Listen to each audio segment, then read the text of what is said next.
All right. Are we live? Are we not? What's going on here?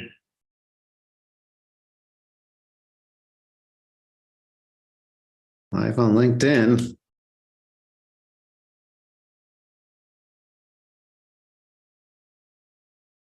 There we go. How's it going, everybody?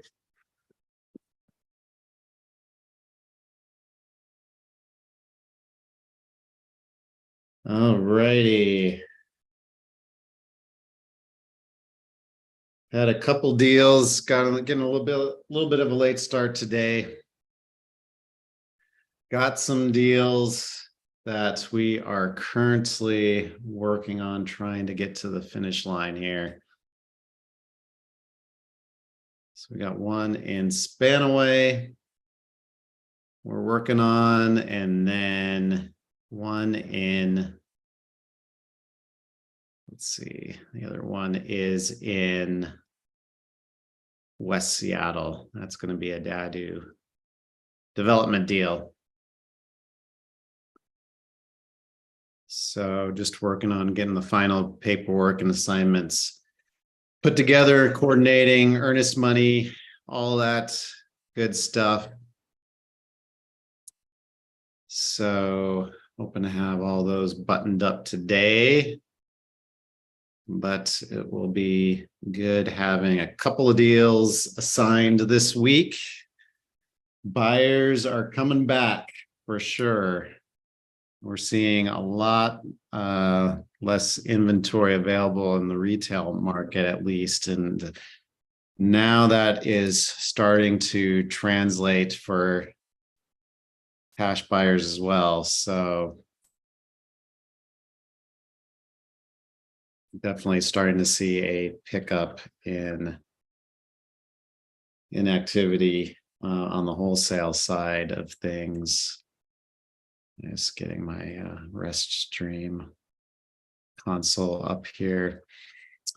So anyway, got some other stuff in the works right now and trying to figure out how to structure some stuff. So I've got a sub-2 deal that we're currently taking a look at. And this is going to be over in Grays Harbor County, and we're currently running the numbers right now to see if it even makes sense as a deal. If somebody would want to buy this, it's going to be quite a bit to bring the mortgage current, get all the fees and back interest payments and all that stuff paid off. And so what I'm trying to get right now is the payment information, like how much the monthly payments are, what the interest rate is, when was the loan originated, all that stuff, to see if somebody's going to have to come in with basically a 25% down payment in order to buy this. Is there going to be a sweetener there for an investor in the form of like a sub 4% interest rate, or a mortgage that was originated, 10 years ago? Because at that point, this mortgage was originated 10 plus years ago, the principal pay down on it, it's going to be pretty good. You're going to see a lot of that monthly payment going to pay down the principal, which is awesome. So that's one of the good things about a sub-2 deal. Even if you're having to come in with 25% down payment, because investors will complain about that, right? Like all these investors that we're talking to want something like a 5% down payment, or, something like that. But even though the down payment on this is pretty high, you're walking into a mortgage that has 20 years left on it, and, possibly has a lower interest rate than you can get right now. And then, you're paying a good chunk of that balance of that mortgage down. So there's a number of different exit strategies that you could use on a deal like this, right? So most likely this isn't going to work as a flip, because there isn't going to be enough equity there to, make a profit when all is said and done. But, you could put a tenant in there, rent it out. You could do a lease option on it. So get a down payment in from somebody that wants to do some repairs and stuff to it. And then, you get the cash flow on it every month while they're living in there. And more often than not, the people that sign lease options never exercise that option to buy it, which is kind of crazy to think about. They'll give you a chunk of money up front for the right to purchase the property, but then they don't ever exercise the option. I see this so many times where, there's always a lot of excitement about from this tenant buyer about signing a lease option, right? And wanting to get into this property and potentially buy and do work to fix it up. And then over the course of months, that excitement kind of wanes. And then by the end of the lease term, they're usually not wanting to buy it, So anyway, so lease option is another potential exit strategy. And then owner finance wrap is another exit strategy as well, meaning like you could take this property, just put it back on the market, selling it as is but with owner financing, right? So try to get a 10% down payment or possibly more. And that helps to offset some of the out-of-pocket costs you had to incur when buying it to, bring the mortgage current and stuff like that. And then you're collecting, a monthly payment and somebody else is doing all the work on the house to fix it up. So the cool thing I like about the owner finance wrap strategy is that, they're doing all the maintenance.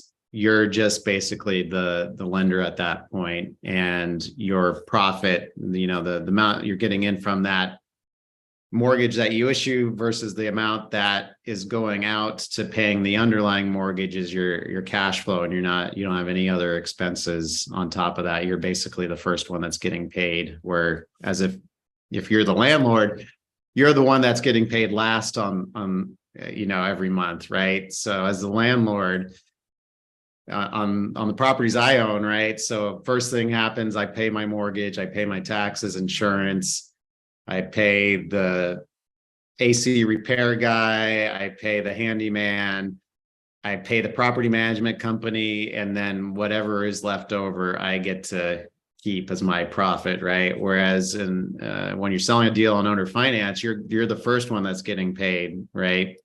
So, yeah, so that's the interesting thing is like, so the first deal I had sold on an owner financing, I got a call maybe 3 weeks later after the house was sold, and the buyer said, "Oh, I'm having an issue with the plumbing in the house. Like there's some sort of backup going on." And I'm like, "Oh, you should probably call a plumber then. You're not going to call Wells Fargo up if your toilet gets stopped up, right? They're just the lender on the property. They're not in any way going to do any sort of maintenance on the property." So, but there's like good and bad sides about doing sub 2 deals, right? Like everybody I think talks about the good side of sub 2, like the fact that you can potentially buy a property with very little out of pocket, and then you resell it and don't have to do any maintenance, and you get cash flow and all this other stuff. But man, it is a huge pain in the ass, like these sub 2 deals. And if you want to, for anybody watching, if you want to jump on the Zoom call, feel free to. But I'm dealing with sub 2 stuff right now where it's a lot of busy work. It's a lot of record keeping. You got to stay on top of the insurance, the taxes, all that stuff, because, the lender, the underlying lender on that property might not be too happy if something happens with the insurance, like the insurance lapses, and then they end up having to put force-placed insurance on it and stuff like that. So I'm dealing with that right now, where the new insurance. The insurance agent didn't get the policy just right, because you have to do these insurance policies in a very specific way so that the lender, the underlying lender, is okay with it, because that previous borrower needs to stay on the insurance policy. If they're not on there, then the lender's going to just toss that insurance out and say it's not valid. And sometimes they'll tell you about it and sometimes they won't, which is crazy. So I've sent over like evidence of insurance to the lender, didn't hear anything back from them, and then find out at some point in the future when I get a mortgage statement and I look over it, or I see the escrow statement, that they put forced place insurance on the property themselves. And then I have to call them, find out what's going on. And they say, well, you sent us an evidence of insurance, but it wasn't valid. It doesn't have the borrower's name anywhere on that policy. And so we ended up just getting our own insurance and putting it on there. So, and then you got to go back, get the insurance corrected, get the new evidence of insurance submitted to them. Then they go and give you a refund for the forced place insurance that they ended up putting on there. So it can be a very cumbersome and tedious process. So if anybody's got any questions or anything, just drop them into the comments. It looks like some of these are, well, somebody's got a question. They're just calling me directly on it. So, oh, interesting. It looks like on some of these platforms, it's read only. I'm not sure which ones are which. So, hey, Garen, what's going on? So, Garen, if you're there, I might need some help from you. I got this sub 2 deal I'm looking at in Grays Harbor County. I don't know if you can make a recommendation for an attorney or not. My phone has just been blowing up all morning.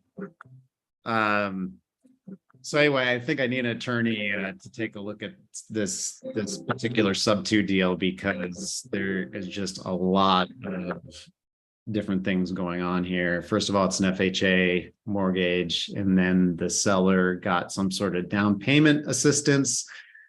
So there's this other lien on there. I don't know if this thing has to get paid off at closing, or if it can stay there and the new buyer can just take that on. And then just trying to figure out what it's going to actually take to bring this loan current, as far as all the back payments, the fees, and all that stuff. So it's been kind of a mess trying to figure out what's going on with that deal. Okay, so it doesn't have to get paid off. You can keep it on there. Okay, that's awesome. So then the next question is, are there issues with doing a sub 2 on an FHA mortgage? I've heard that there are, but the thing is, I've done one myself and I didn't have any issues. The only thing that on this particular, this is the other thing too, is like with sub 2 is like, you got to stay in contact with the seller for as long as you own the property, because things will come up and sometimes you need to get a hold of them.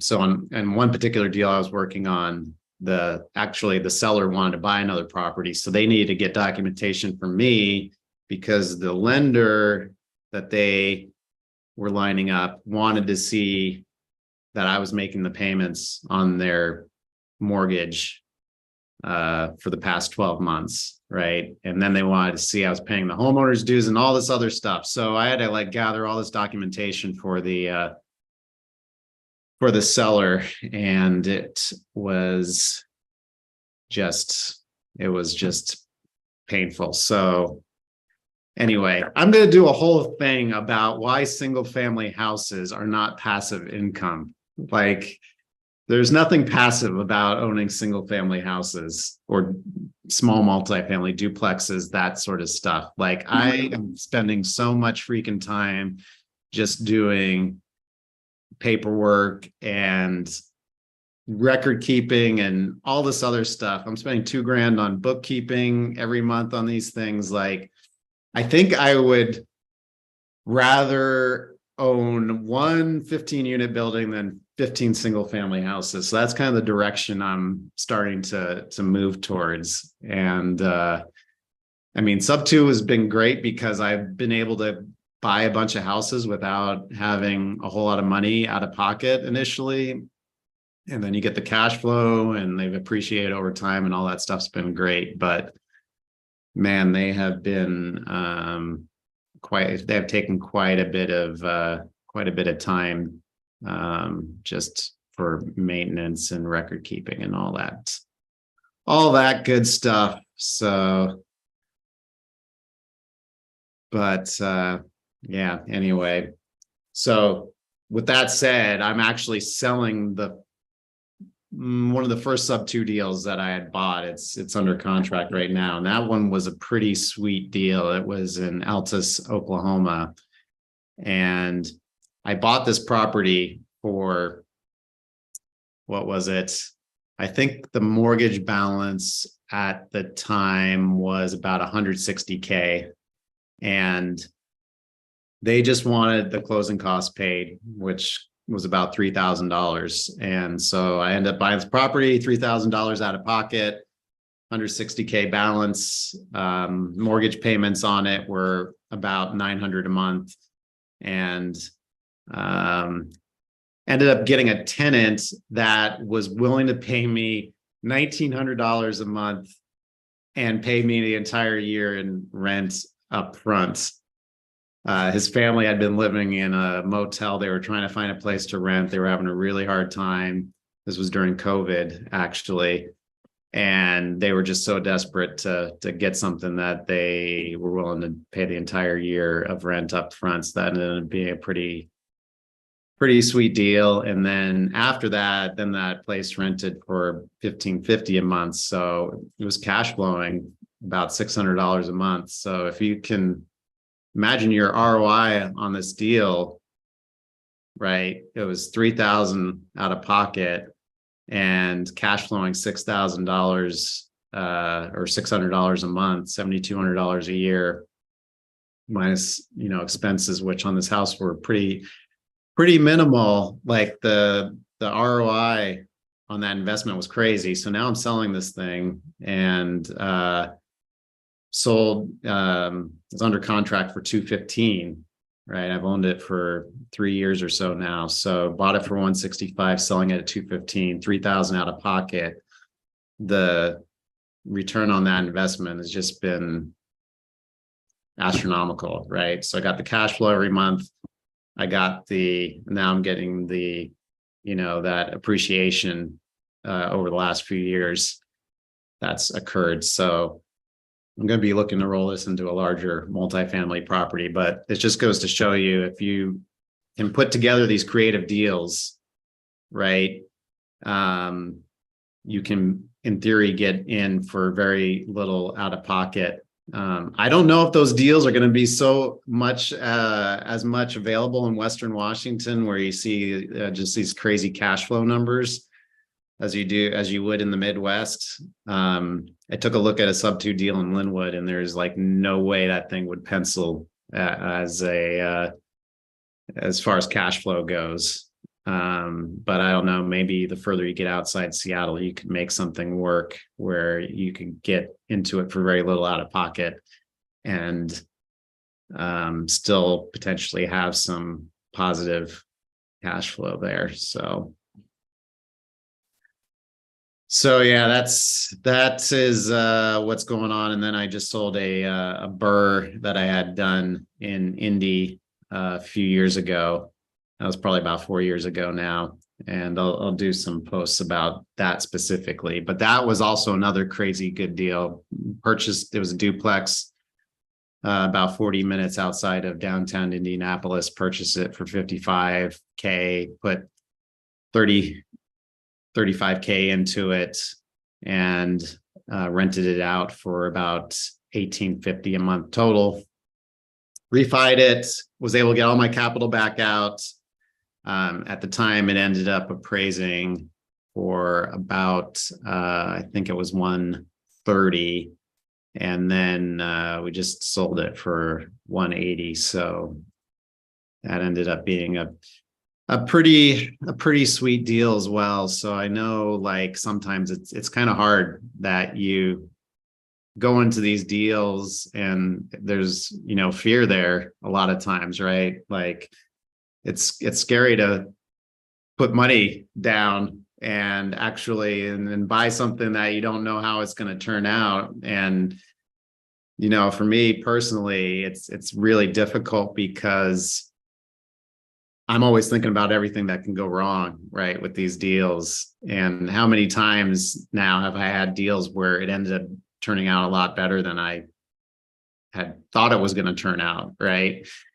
And how many deals have I passed on because of that, where I have this mindset where it's just like, oh, I don't know, this is like a lot of work, it's very risky. Like, what if this doesn't go right? What if another contractor bails on me? Like, there's all these things going on where it's kind of fighting your own head to do these, and then you do it, and then it ends up turning out to be actually better than you had thought it would be going into it. So oh, Garen, you're on the call. I didn't even see you there. What's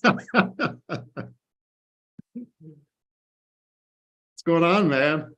Nothing much, man. Just listening to you talk about sub 2, and I got excited. So Yeah.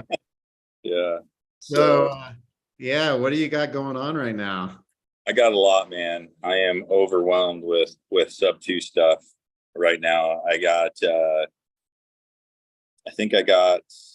think 15 deals under contract, all of them right now, sub 2 this month. Yeah. So a lot of them out of state right now. Oregon, I do Oregon, Washington. I've been doing some in Idaho and a little bit over in Virginia or whatnot. But I mean, it's pretty crazy right now, some of the stuff that's going on. And then yeah, so sub 2 is where it's at, man. I love it. I personally love it.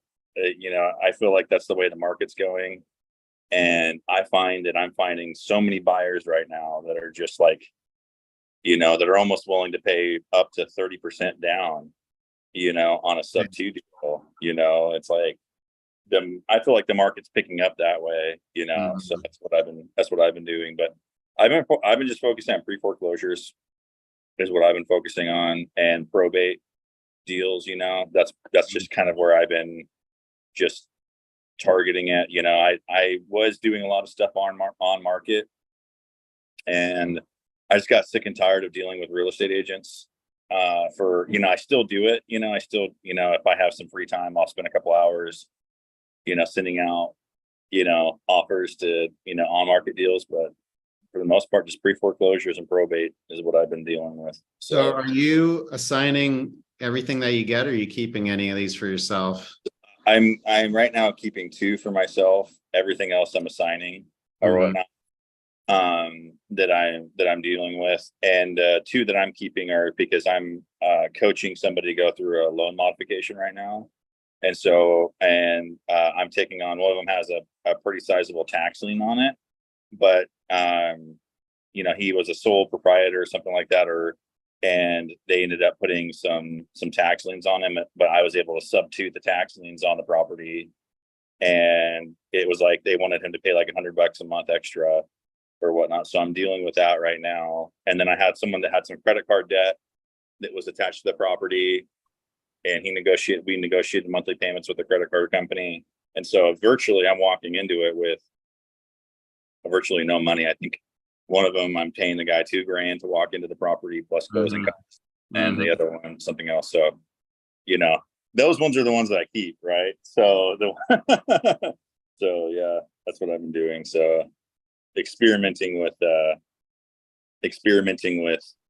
with that, is you can sub to anything. Like you literally could, you just have to be ballsy enough to try it, and negotiate. You can almost do everything. So Yeah. So, I yeah. mean, in these scenarios, these sellers are pretty motivated because they probably don't have a lot of alternatives, right? No, and they get approached from other wholesalers and investors that are just going the traditional method. And a lot of times it just doesn't work out for them, or, they waited too long.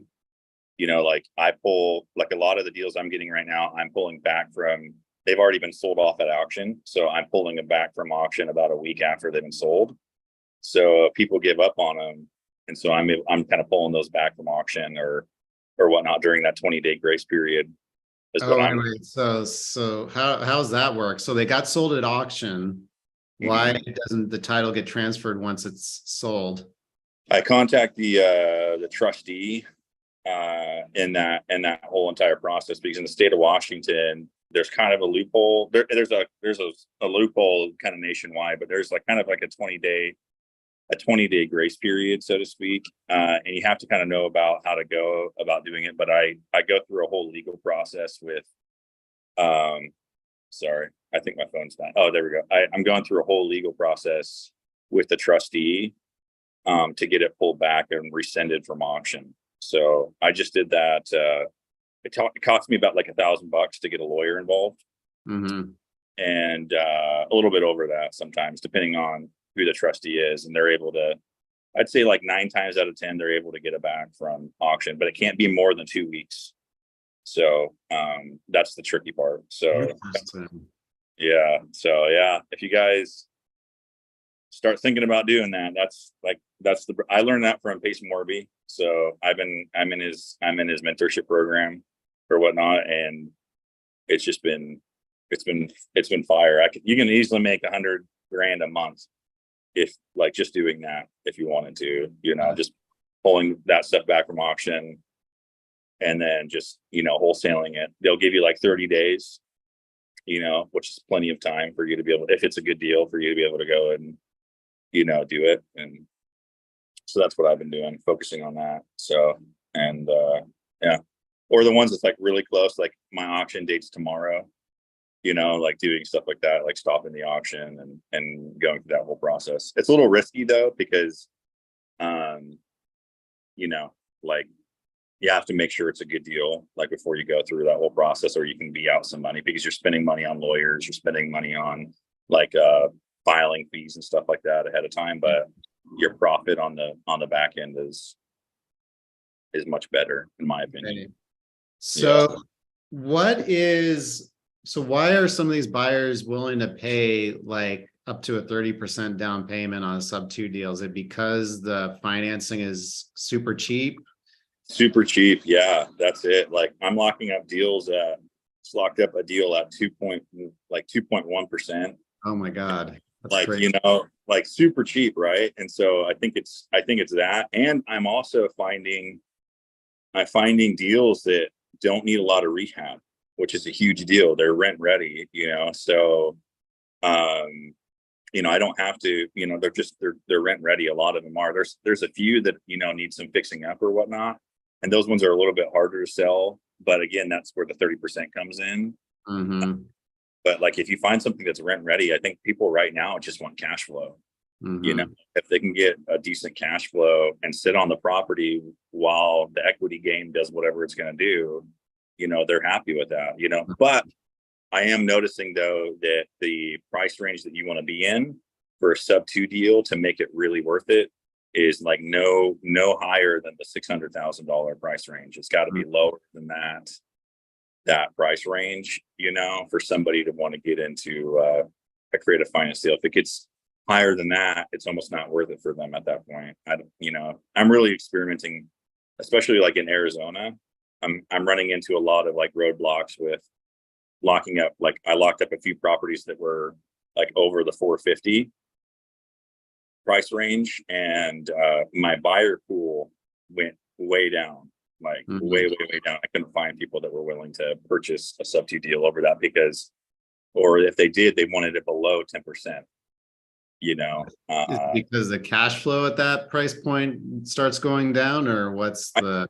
I think so. And then I think also uh, some investors are starting to get spoiled with sub 2 because they're used to like the entry fee of 5%, interest fee of 10%. In Arizona, I'm really seeing that a lot of investors, they know what sub 2 are, or they know what sub 2 is, and so they try to keep everything like under that 10% margin.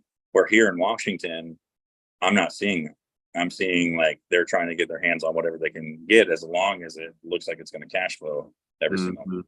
So that's the difference. So I just think it's maybe because we're not seeing it as much sub 2 stuff in Washington, yet. I mean, it might get to that point. It might get as hot as Arizona, but I don't think so, But and I feel like, yeah, I don't know. I mean, this is what I've been telling people is like I have yet to see, at least in the Seattle like area, a sub 2 deal that actually works from a cash flow perspective, without having to come in with a ton of money down. So like I had this deal in Linwood that I was looking at. They didn't have a ton of equity. They bought it at the top of the market. yeah, And their mortgage payment was like $4,200 a month with taxes and insurance. So like there was no way it was going to come close to even renting for that. I ran it by a few of my short-term rental investors, and like, yikes, this like probably doesn't even work as a Airbnb. yeah, Yeah. yeah. So That's crazy.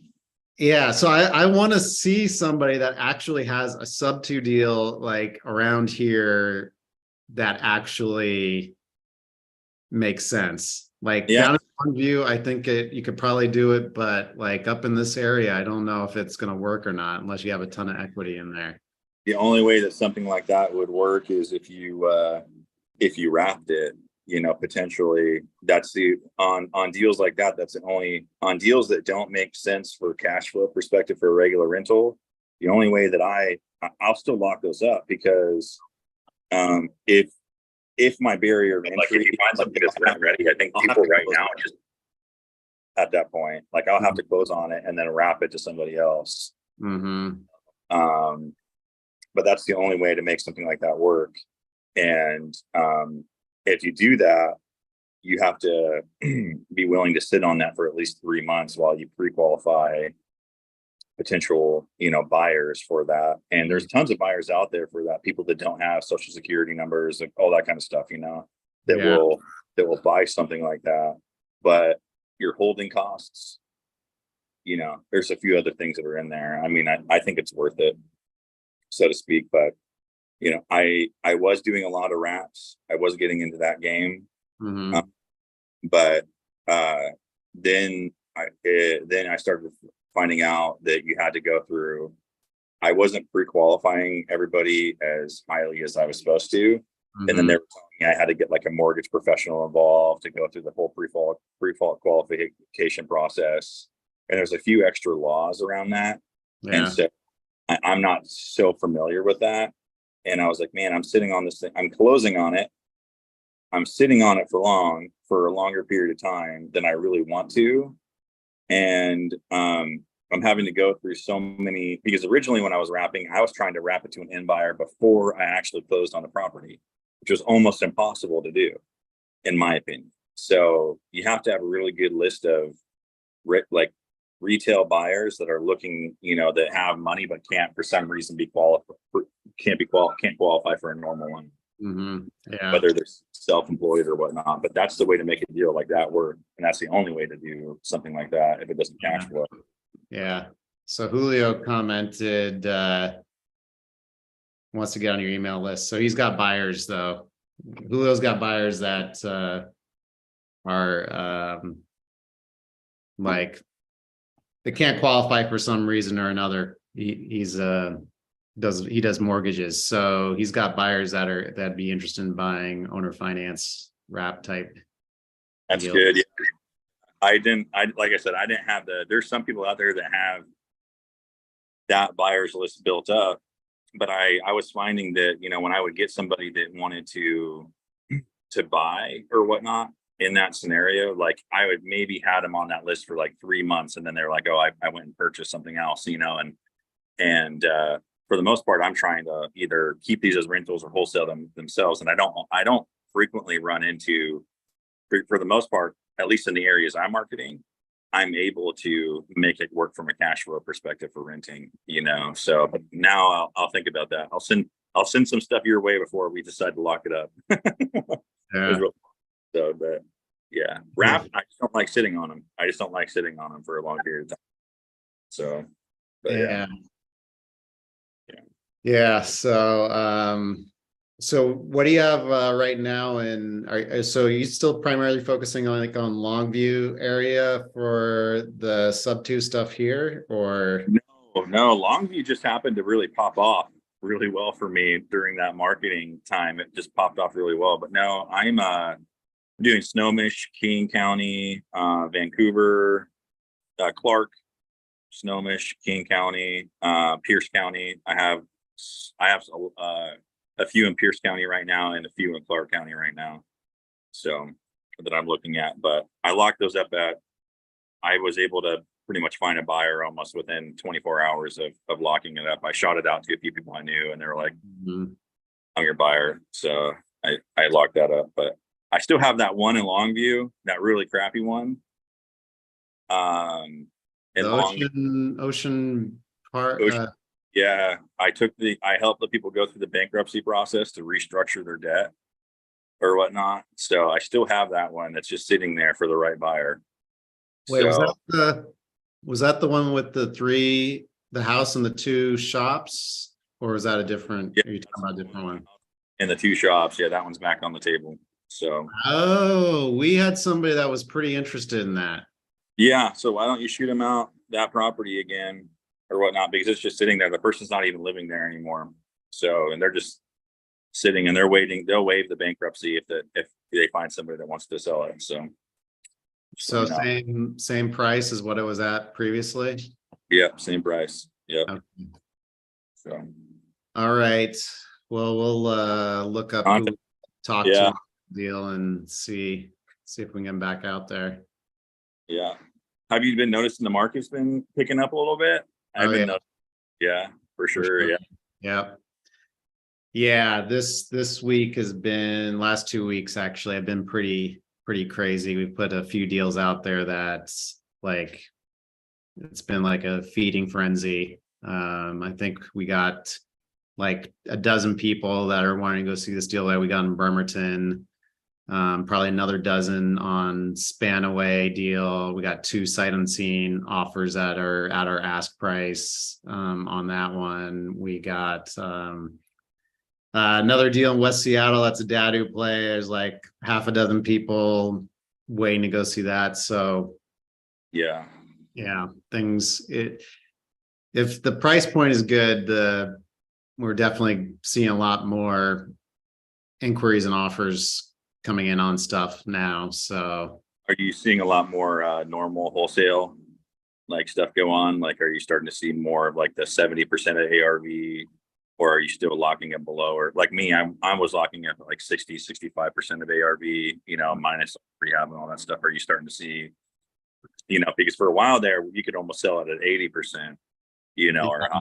Are you starting to pick up a little bit? Or definitely the offers are coming in as far in terms of percentage of ARV higher for sure. So I was taking a look at, because I was tracking over time the percent of ARV of our offers, and like in August of last year it like dropped off a cliff. The average percent of ARV was like offers were coming out 45% of ARV, right? It was like nothing. That's crazy. Is selling at 45% of ARV. So not only did ARVs come down, right, but the discount that the buyers wanted to that ARV got bigger. And so that was like a double whammy to the sellers, right? Because, okay, the market came down 10%. That's one thing. But now the buyers are wanting like another 10% discount to ARV on top of that. And the sellers are just like not having that. They're like, I'll just hang on to it. Like there's very, very few like truly motivated sellers. So now that the prices are starting to normalize, it seems like prices have bottomed and are starting to head up a bit. Yeah.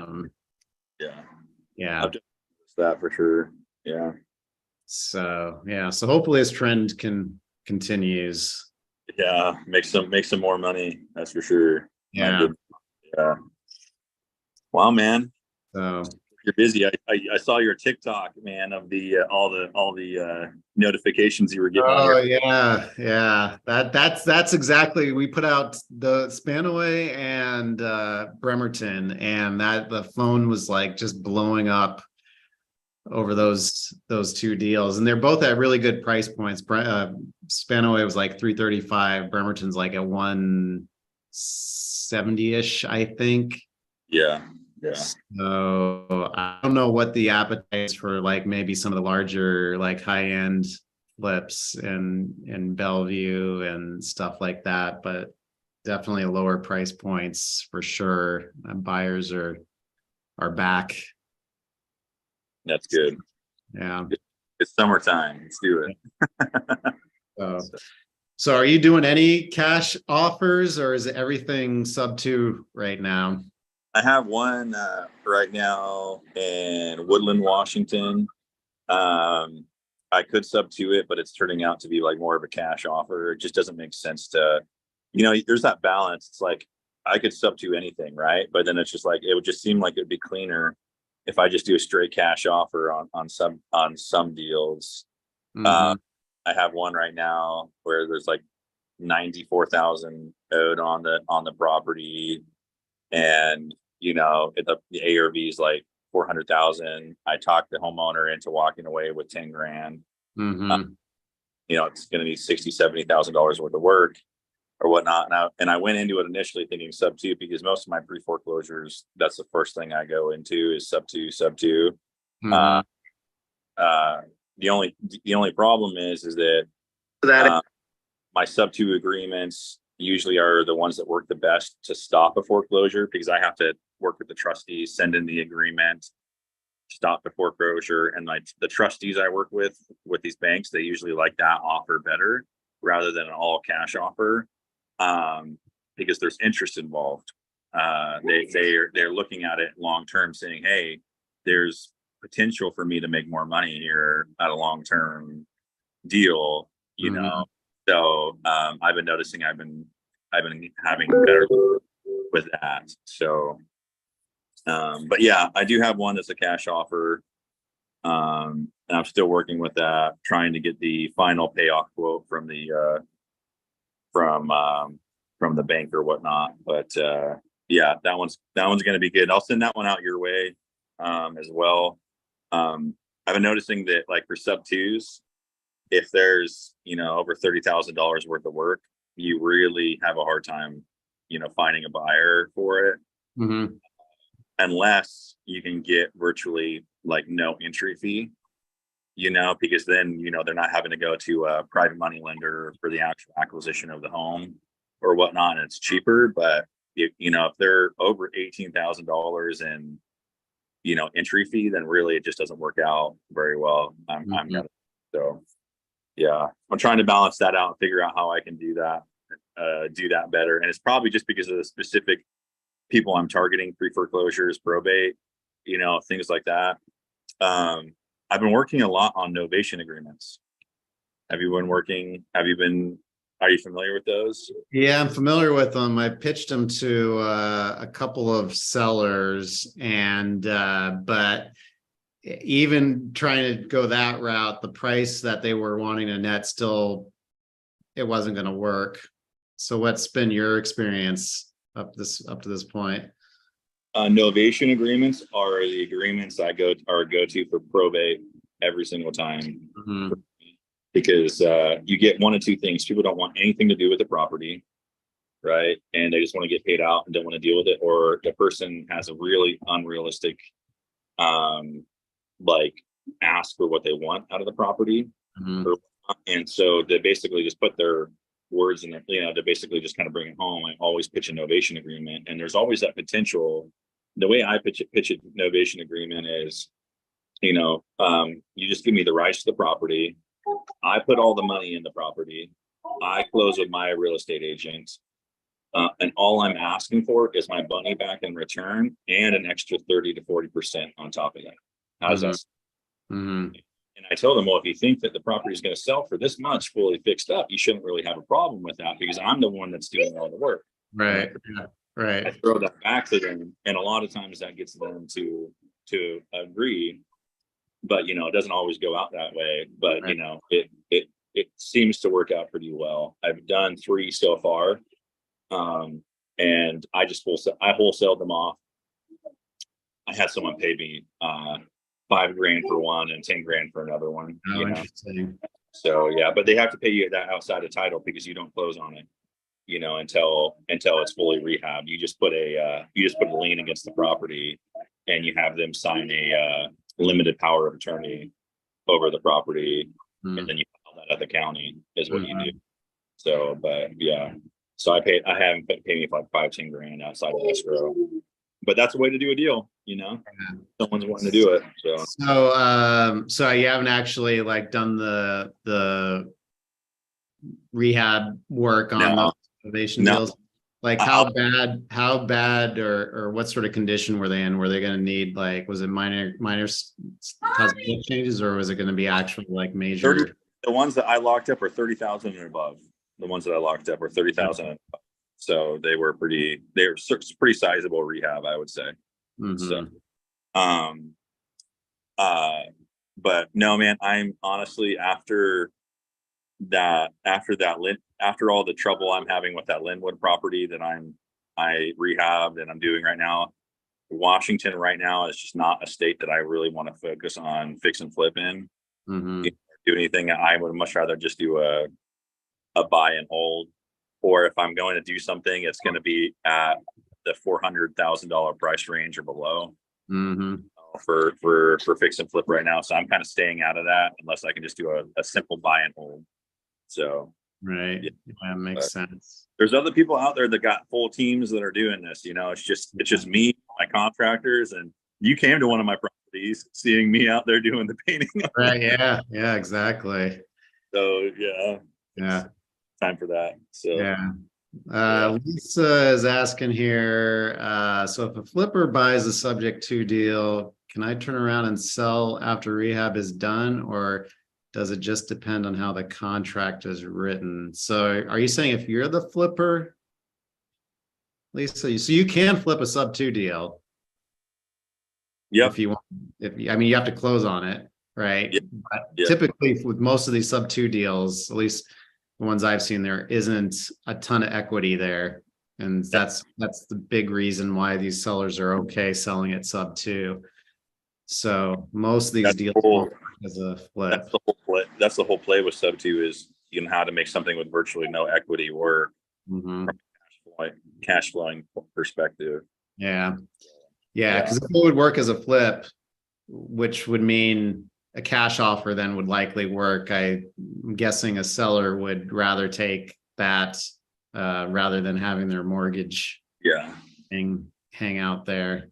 The only time I've really seen a sub, I've seen a couple of times, but the times that a sub 2 would really work for a flip is if there was an existing mortgage, the homeowner had a sizable amount of equity in the deal, and the homeowner was willing to finance their equity for a period of time while you do the rehab. And I've seen that where they've actually done a delayed payment on the equity portion.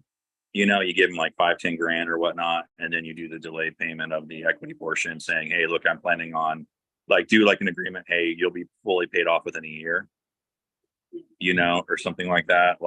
So that gives you an entire year to do the rehab, and then you're making the monthly payments to the bank. But that doesn't work for everybody, right? Yeah. So that's I guess the pitch there is, so like if they do have equity in it and they're willing to wait, anywhere from 6 to 12 months to get paid out, doing like a balloon payment and say, okay, I'll pay, even if you're paying hard money rates, like 10%, and it's a balloon at the end.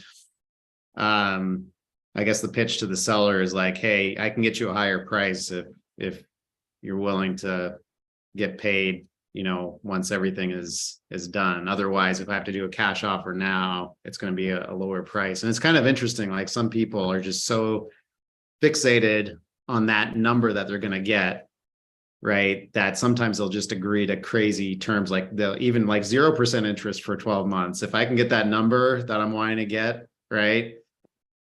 I had a seller agree to doing 0% interest for 10 years because he needed to get this sale price, because in his mind he was going to lose money on his house if he didn't get this price for it. And so he's willing to lend me money for free for 10 years. That's crazy. Free money. Wow. You're like, man, thanks, man. Thanks, Yeah. thanks for doing that. Thanks for being my bank. Yeah. So, man, that's crazy. Yeah. But yeah, that's how it works. I'm gonna have to hop off, man. I got I'm gonna take off here too. So all right. It's good seeing you. Yeah, good seeing you. Give me a call about the Ocean Beach one. Okay, So, cool. All right. man. All right, see ya. All right. All right, guys. See ya next week. Probably be back online anyway tomorrow for some more agents calls. So if you got any deals you guys are looking at, need help selling, drop me a DM. Be happy to take a look. Otherwise, I will see you guys next time.